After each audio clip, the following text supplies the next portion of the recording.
u përfshi në rrahje, doli i kërkuar nga drejtësia. Rastet kur persona të kërkuar nga drejtësia zbulohen në situata të papritura, po bën gjithnjë më të shpeshta, duke nxjerrë në pas sfidat në zbatimin e urdhër arresteve dhe identifikimin e tyre në kohë. Një rast i tillë është regjistruar në Prizren, ku një përleqje mes disa personave në stacionin e autobusëve ka marrë një kthes të papritur, pasi njëri nga të përfshirë të rezultoi të ishte person në kërkim nga drejtësia.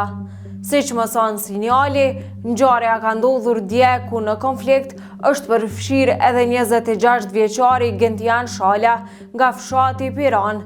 Pas ndërhyrjes së policisë dhe verifikimeve në vendngjarje, është konstatuar se i njëjti kishte urdhër arrest aktiv për veprën penale vjedhje e rënd dhe ishte i dënuar me 1 vit burgim.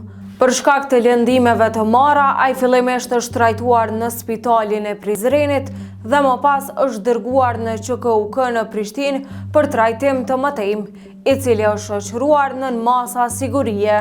Ndërkohë, një rast i ngjashëm është regjistruar edhe me 21 prill në aeroportin e Prishtinës, ku është arrestuar një person tjetër në kërkim, i cili rezultonte i dënuar me 2 vite burgim dhe 500 euro gjob.